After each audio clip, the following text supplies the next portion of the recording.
Hey there, fellow travelers, on this wild ride we call life. Ever feel like your brain's a browser with way too many tabs open? Like you're constantly refreshing, but the chaos just won't clear.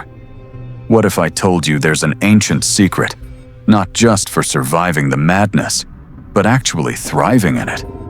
And no, it doesn't involve buying expensive crystals or meditating on a mountaintop, unless you're into that. No judgment.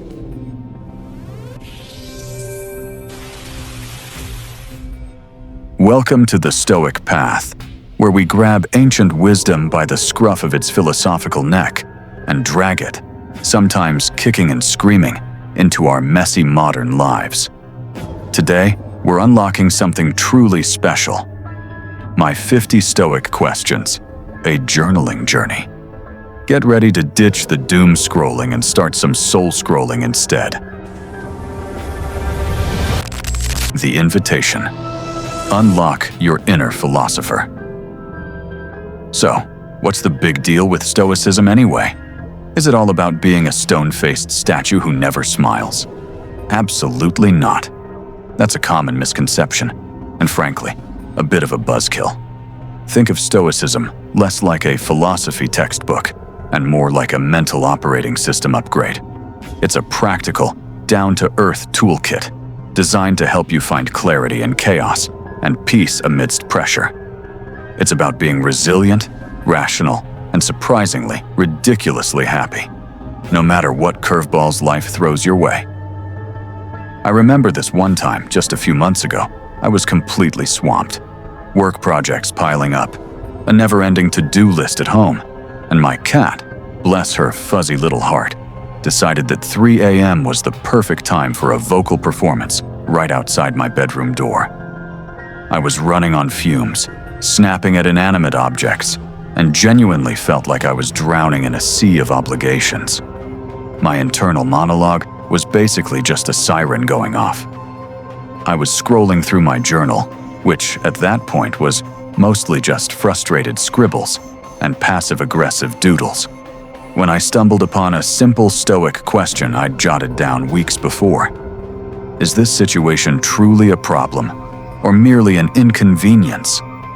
And just like that, it was like someone splashed a bucket of cold water on my face, in the best possible way. The cat concert? Inconvenience. The mountain of laundry? Inconvenience. The challenging work project? A challenging opportunity, not a personal assault. It wasn't about denying my feelings, but about recalibrating my perspective. That single question, asked in a moment of genuine frustration, helped me shift from feeling overwhelmed to feeling empowered.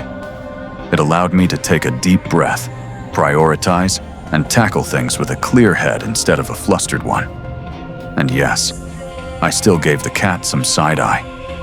I'm only human, after all. That's the magic we're diving into today. This isn't just about reading dusty old texts. It's about engaging with powerful questions that have stood the test of time. Questions that can fundamentally change how you experience your life. We're going on a journaling journey with 50 unique Stoic questions. Think of it as a mental gym workout for your soul, a way to build up your emotional and intellectual muscles. This isn't just theory. It's a hands-on, self-discovery adventure that you can start right now. No fancy equipment needed, just you, a pen and a journal, or even just a napkin if that's all you've got. Why journaling, you ask? Because writing things down forces you to slow down, to actually process your thoughts instead of letting them tumble around like loose socks in a dryer. It's a conversation with yourself, a way to gain clarity, unearth hidden beliefs, and ultimately, steer your own ship instead of letting the currents dictate your course. So, are you ready to unlock your inner philosopher? Let's do this. The journaling journey begins. Questions 1 to 15, mindset and perception. All right, let's kick off our journaling adventure with the first batch of questions, focusing on something absolutely crucial: mindset and perception. This is where we learn to see the world not as it is, but as we interpret it. And trust me, that distinction is a game changer. Most of our suffering comes not from events themselves, but from our judgments about them. So, let's start challenging those judgments, shall we? Grab that journal, that pen, that napkin, whatever you've got. I encourage you to pause this video at any point. Pick a question that resonates, and just spend a few minutes with it. No right or wrong answers, just honest exploration. Question 1. What is truly within my control right now, and what is not? This is the OG Stoic question, folks. The granddaddy of them all. It's so simple, yet so profoundly powerful. Most of our anxiety comes from trying to control the uncontrollable. Other people's opinions, the weather, traffic, your cat's nocturnal opera. When you honestly write down what's in your sphere of influence versus what isn't, you instantly feel a weight lift. You can't control the stock market, but you can control your savings habits. You can't control what your boss thinks of you, but you can control the quality of your work. Write it down. See the clarity emerge. It's like magic, but it's actually just good old-fashioned logic. Question 2. Is this truly a problem or merely an inconvenience? This one, as I mentioned earlier, saved my sanity. My coffee machine broke this morning. Was it a problem? Well, it meant no delicious latte, which felt like a crisis at 6 a.m. But was it a problem? Like a life-threatening existential crisis problem? Nah, it was an inconvenience, a minor hiccup. Calling something an inconvenience instantly strips it of its power to upset you. It's a mental reframe that says, okay, this is annoying, but I can handle annoying. Try it next time your internet goes out or you hit every red light. You'd be surprised how much less stressed you feel. Question 3. Am I responding to the situation itself or my interpretation of it? Let's be real. Our brains are master storytellers, sometimes to our detriment. Someone gives you a terse email. You immediately jump to, "They hate me. I'm getting fired. My life is over." Whoa there, Nelly. The situation is a terse email. Your interpretation is the catastrophic narrative. This question asks you to hit the pause button and separate fact from fiction, objective reality from your subjective drama. It helps you recognize when your emotions are running away with the story you've invented. Question 4. What would a wise, detached observer say about this situation? Sometimes, we're just too close to the canvas to see the whole painting. This question encourages you to step outside yourself, to adopt an objective viewpoint. Imagine your favorite wise mentor, or even just a particularly sensible squirrel. What advice would they give? What perspective would they offer without all the emotional baggage? It's a great way to gain some distance and clarity. Question 5. What assumptions am I making about this person or situation that might not be true? We are assumption-making machines. We fill in the blanks with our own biases, fears, and past experiences. They didn't text me back immediately, so they must be mad. That person cut me off because they're a rude driver, not because they're rushing to the hospital. This question is about poking holes in those assumptions, acknowledging that there's usually more than one possible explanation for anything. It's a humility check, reminding us we don't always have all the facts. Question 6. How can I view this obstacle as an opportunity for growth or learning? Oh, the obstacle, it's not going away. So how do we deal with it? Stoics didn't avoid obstacles. They embraced them as training grounds. Got fired? Opportunity to find a better job or start your own thing. Failed a test? Opportunity to learn what you really need to study. This question isn't about slapping on a fake smile. It's about genuinely searching for the hidden lessons, the ways this tough moment can actually make you stronger, wiser, or more creative. Question 7. What is the worst-case scenario, and can I endure it? This might sound a bit dark, but it's incredibly liberating. Often, our fear of the unknown is worse than the reality. When you actually sit down and articulate the absolute worst thing that could happen, you often realize it's not as terrifying as your imagination made it out to be. And even if it is bad, the next part of the question, can I endure it, usually leads to a resounding yes. You are stronger than you think. You've overcome challenges before. This practice, called negative visualization, builds incredible resilience. Question 8. What is the best case scenario, and what steps can I take towards it? Balance is key, right? After staring down the worst, let's peek at the best. This isn't about wishful thinking. It's about strategic optimism. If you know what the ideal outcome looks like, you can reverse engineer the steps to get there. It gives you a roadmap, a sense of purpose, and turns vague hopes into actionable plans. Question 9. Am I confusing my desires with needs? Oh, this one hits home for a lot of us. We desire the latest iPhone, a bigger house, a fancier vacation. But do we need them for our fundamental well-being? Stoicism gently reminds us to distinguish between what's truly essential for a good life, health, community, virtue, and what's merely a fleeting want, often fueled by external pressures. Clarity here brings immense contentment. Less wanting, more being. Question 10. How can I simplify my life or my approach to this situation? Our modern lives are often a tangled mess of commitments and complications. This question is about finding the elegant solution, the minimalist path. Is there a simpler way to tackle that project? Can I cut out unnecessary tasks or obligations? Sometimes the most effective solution isn't about adding more, but about stripping away the non-essentials. Question 11. What external factors am I allowing to dictate my internal state? The news cycle, social media trends, a grumpy coworker. How much power do we give these external forces over our inner peace? This question is about reclaiming your emotional sovereignty. It's not always easy, but recognizing where you've given away your power is the first step to taking it back. You are the captain of your soul, not the wind and waves. Question 12. How would I advise a friend facing this exact situation? We are often our own harshest critics and worst advisors. But when a friend comes to us with a problem, we're usually full of brilliant, compassionate, and logical advice. This question helps you tap into that wisdom. Treat yourself with the same kindness and objectivity you'd offer someone you care about.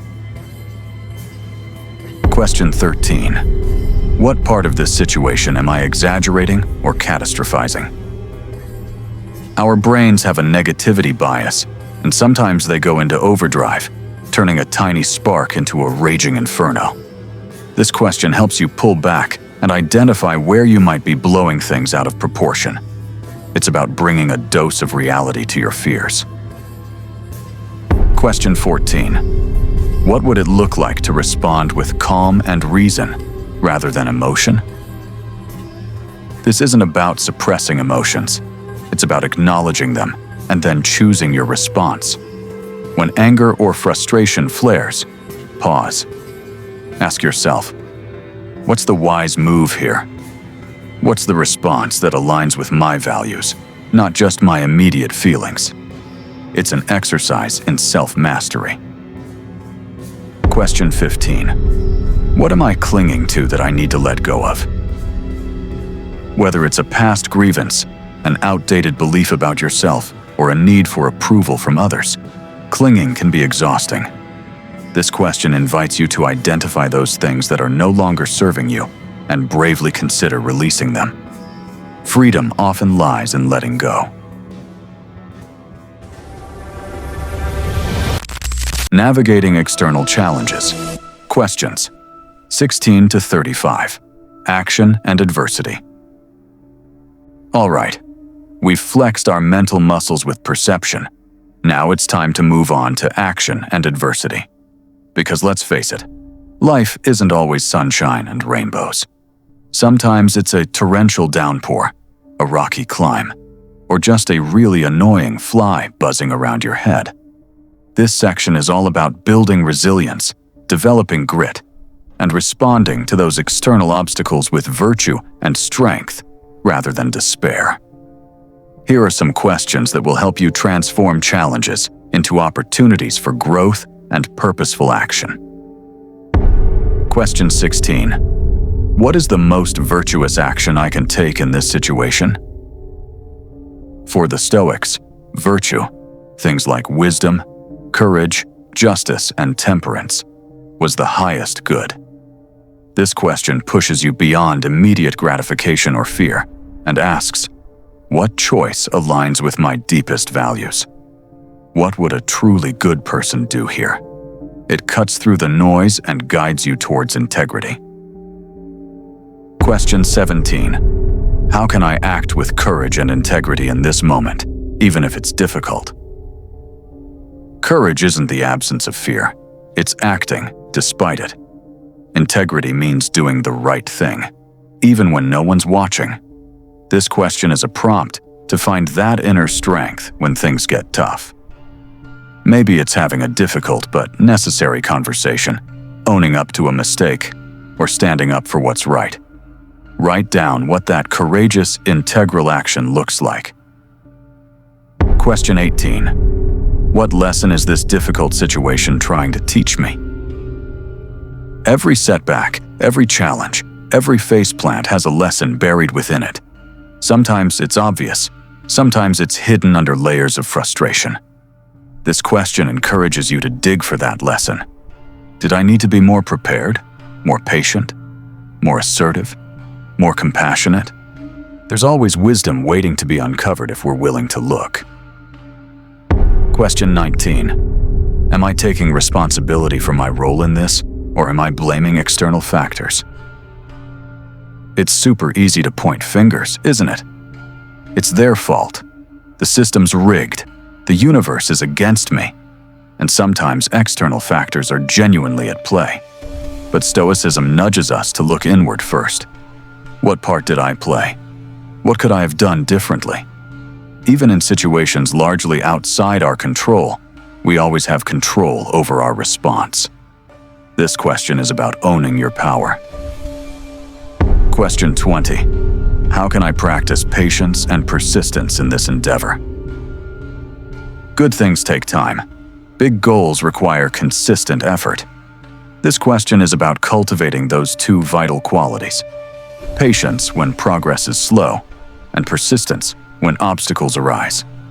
How can you break down the big goal into smaller, manageable steps? How can you celebrate small victories to keep your motivation fueled? Question 21. What immediate action can I take, however small, to move forward? When facing a massive challenge, it's easy to get paralyzed. This question encourages you to identify the very next, tiniest step you can take. Don't think about the summit, just think about the next rock. Even a 5-minute action can break the inertia and build momentum. Question 22. Am I seeking external validation or relying on my internal compass? This is a huge one in our social media-driven world. Are you making decisions based on what others will think, or what truly aligns with your values and conscience? Stoicism champions self-reliance in judgment. Trust your gut. Trust your principles. You don't need 1,000 likes to know you're doing something right. Question 23. How can I best serve others or contribute positively in this situation? We're not isolated islands. We're part of a bigger human community. This question reminds us of our duty to others, to be good citizens of the world. Even in your own struggles, sometimes finding a way to help someone else can be incredibly empowering and shift your own perspective. Question 24. What aspect of this struggle am I resisting, and what would happen if I accepted it? Resistance often prolongs suffering. It's not about giving up, but about acknowledging reality. This is happening. Once you accept that fact, you free up energy that was previously spent fighting the inevitable, and you can then direct that energy towards constructive action. It's like surrendering to gravity so you can actually walk, rather than constantly trying to float. Question 25. What is one thing I can do today to develop a skill or quality I admire? Character isn't something you're born with. It's something you build, brick by brick, habit by habit. This question encourages deliberate self-improvement. Want to be more patient? What's a tiny practice today? More disciplined? What's one small act of self-control? Consistency beats intensity every single time. Question 26. How can I use this challenge to deepen my understanding of myself? Adversity is a powerful mirror. It reveals our strengths, our weaknesses, our deepest fears, and our untapped potential. This question is about consciously engaging with that reflection. What is this struggle teaching you about who you are, what you truly value, and what you're capable of? Question 27. Am I acting from a place of fear or a place of reason and purpose? Fear can be a powerful motivator, but it often leads to short-sighted decisions or paralysis. This question challenges you to identify when fear is driving the bus, and then intentionally choose to operate from a more grounded, rational, and purpose-driven mindset. Question 28. What boundaries do I need to establish or enforce to protect my well-being? Protecting your time, energy, and mental space is not selfish. It's essential for sustained well-being and productivity.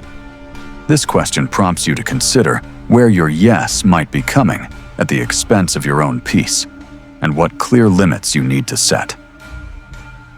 Question 29. How can I manage my expectations to prevent unnecessary disappointment?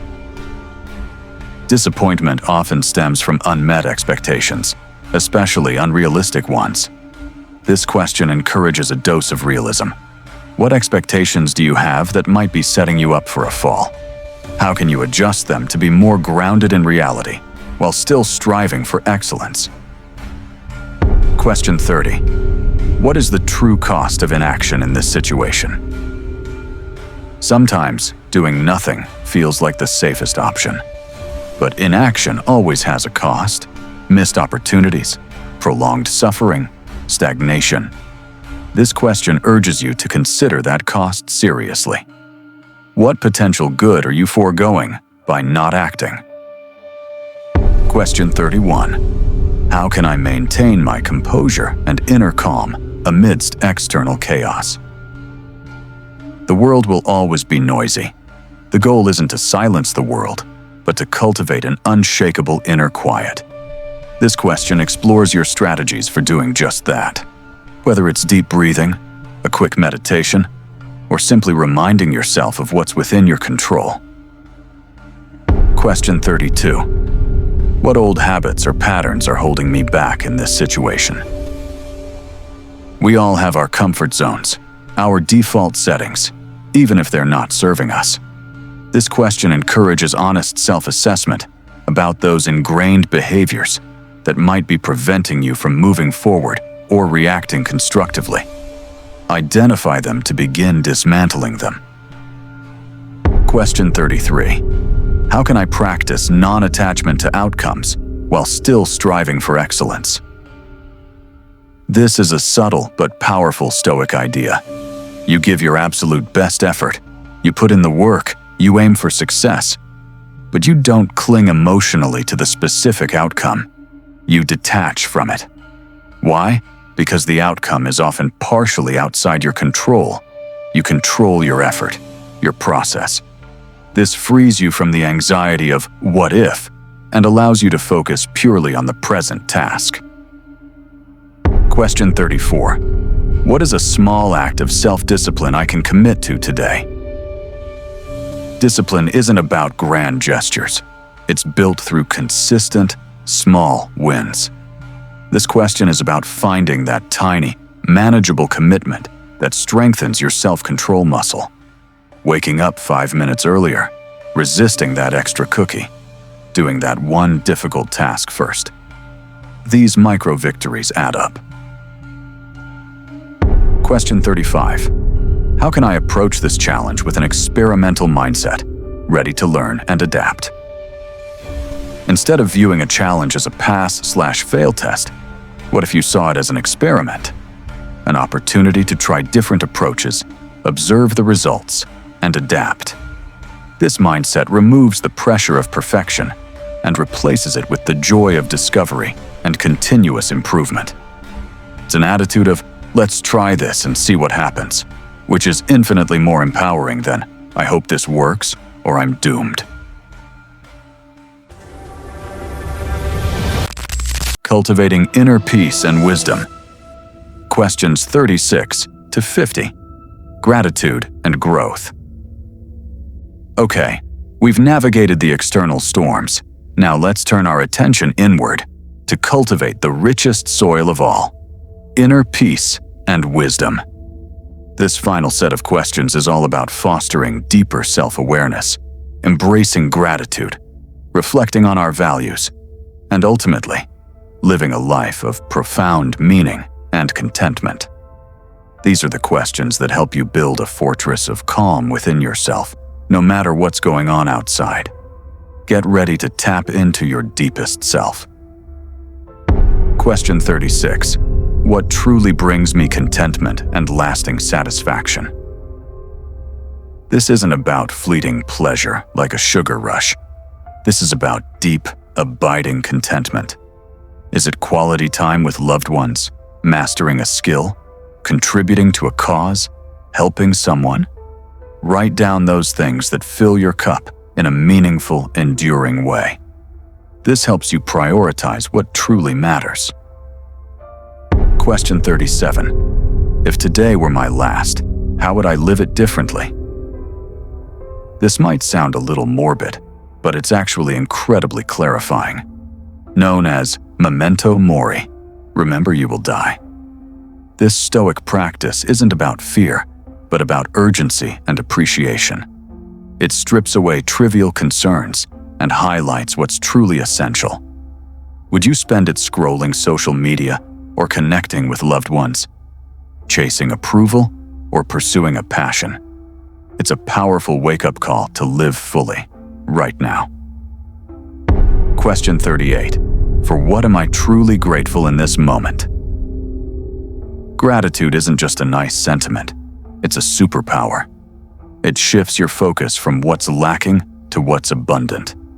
It can be something as simple as the warmth of your coffee, the sun on your skin, or the sound of birds outside. Make a mental list, or even better, a written one. The more you look for gratitude, the more you find it. Question 39. How can I practice kindness and compassion towards myself and others today? The Stoics weren't just about being tough, they were deeply compassionate. This question is a reminder to extend that warmth to yourself, forgiving your mistakes, acknowledging your efforts, and to the people around you. A kind word, an understanding ear, a thoughtful gesture. These ripple outwards. Question 40. What knowledge or wisdom have I gained recently, and how can I apply it? Learning is a lifelong journey.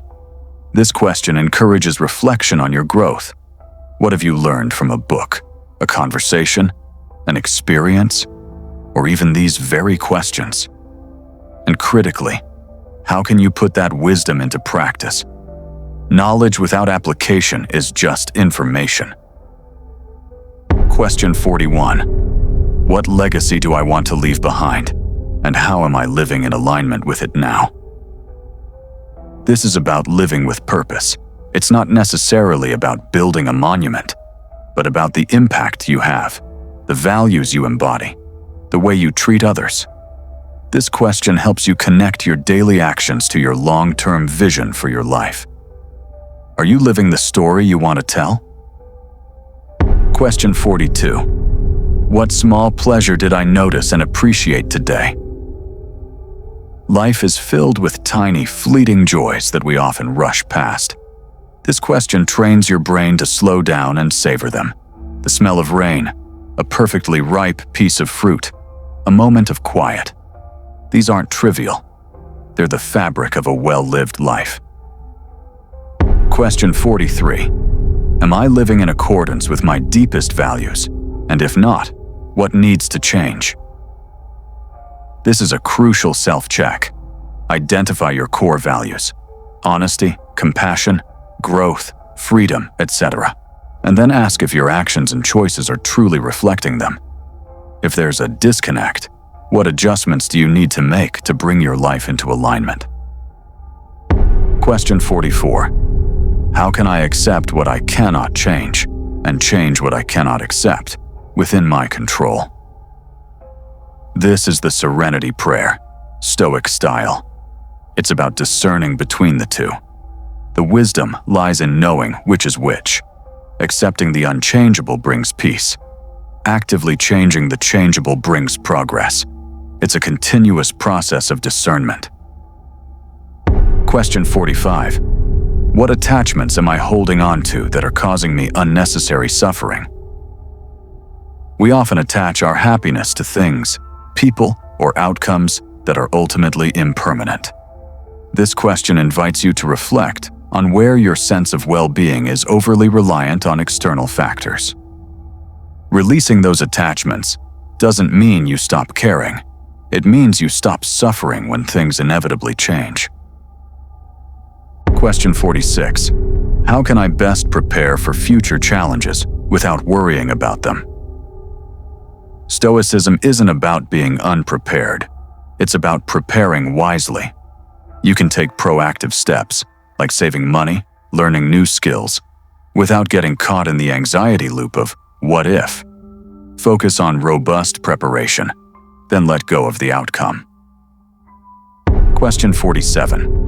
What opportunities for learning or connection did I miss today by being distracted? Our attention is our most precious resource. This question is about becoming more mindful of where it's going. Were you truly present for that conversation? Did you notice the beauty around you? What valuable moments slipped by because your mind was elsewhere? Question 48. How can I simplify my desires to find contentment in fewer things? The more we want, the more we open ourselves to dissatisfaction. This question encourages voluntary discomfort, appreciating what you have, and realizing how much you don't need to be happy. It's about finding freedom in minimalism, not just of possessions, but of desires. Question 49. What is one thing I can forgive myself for today?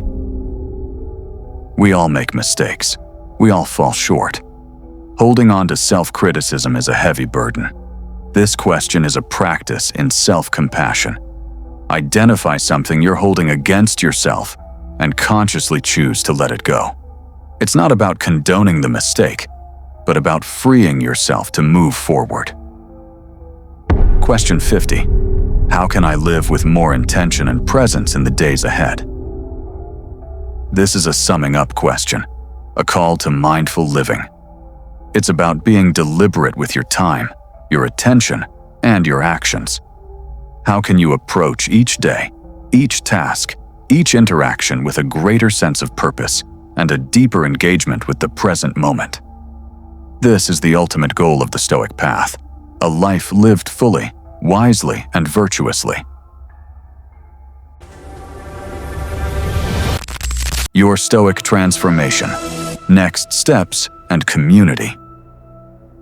Wow, we've covered a lot of ground today, haven't we? From shifting our perception to navigating adversity, to finally cultivating that beautiful inner peace. 50 questions, each a tiny key to unlock a deeper understanding of yourself and the world around you. Remember that little anecdote I shared at the beginning about my cat's nocturnal concert and the power of one simple question? Imagine the cumulative effect of regularly asking yourself questions like these. This isn't just a one-time exercise. It's an ongoing, ever-evolving practice. It's about building a consistent habit of self-reflection, of engaging with your thoughts, and of consciously shaping your responses to life. It's how you transform from being a passenger to the pilot of your own existence. And here's the cool part. You don't have to do this alone. To make your journaling journey even easier, all 50 questions we discussed today can be found right below on the description of this video. Copy and paste, print it out, stick it in your journal, or even frame it as a constant reminder. I truly believe that incorporating Stoic journaling into your routine can be one of the most powerful things you do for your mental resilience and overall well-being. It's ancient wisdom, packaged for your modern life. So, here's your call to action, my fellow Stoic adventurers. First, copy and paste all the questions under the description. Seriously, it's right there. Second, pick one question that really speaks to you and spend 5 minutes with it today. Just 5 minutes. Third, share your favorite question from this video, or one that had a profound impact on you, down in the comments below. Let's build a little community of modern Stoics right here. Finally, if you found this video helpful, if it sparked something in you, please hit that like button, subscribe to the Stoic Path for more practical wisdom, and ring that notification bell so you don't miss our next adventure. Thank you for joining me on this journey. May your mind be clear, your heart be strong, and your journal be filled with profound insights. You've got this. Go forth, ask questions, and live wisely.